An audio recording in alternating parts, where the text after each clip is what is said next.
Bonjour à tous, le mois dernier on a vu comment on choisit son raid. Aujourd'hui on va voir comment on devient un raideur, parce qu'on n'est pas raideur, on le devient.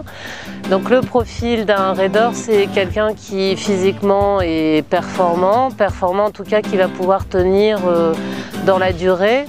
Les raids, ça commence, on a des raids de 2-3 heures, donc il faut savoir pouvoir tenir cette distance-là. Donc ça c'est un des points importants. Ensuite, le raider doit être polyvalent, il doit savoir un petit peu tout faire, donc techniquement être préparé. Dans les raids, il vaut mieux être moyen et partout que d'être vraiment fort dans un domaine et puis vraiment faible dans un autre domaine. Donc si tu es fort en VTT, il vaut mieux lâcher un peu le VTT, travailler la course à pied, le kayak, pour aller droit en kayak surtout. C'est important d'être polyvalent et d'être à peu près au même niveau dans chaque activité pour participer à un raid.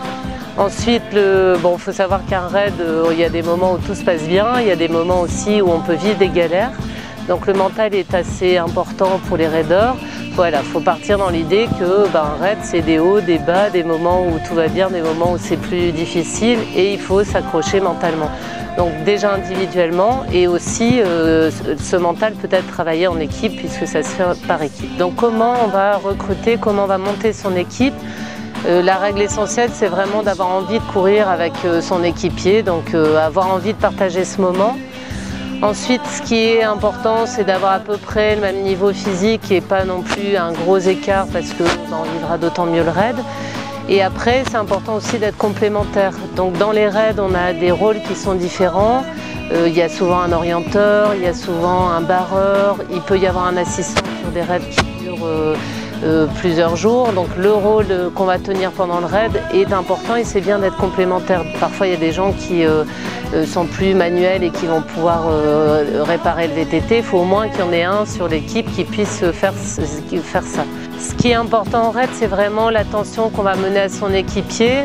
On est toujours en train de penser qu'est-ce qu'on peut faire pour pouvoir aider l'autre, pour pouvoir avancer. Donc lui porter son sac, la place qu'on va avoir dans l'équipe, voilà, c'est toujours une attention qu'on porte à son équipier, son équipière.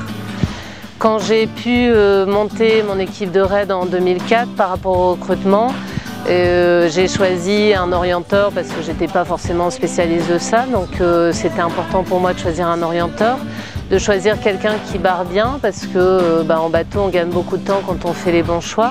Et puis après des gens polyvalents. Donc au départ on choisit un ami avec lequel on va courir et c'est vrai qu'au fur et à mesure qu'on avance dans les raids, on a envie d'avoir quelqu'un qui va pouvoir être complémentaire et puis jouer la compétition et donc jouer le classement. Et pour ça on va faire attention toujours à avoir quelqu'un avec qui on s'entend bien mais aussi à son profil et aux compétences qu'il peut avoir.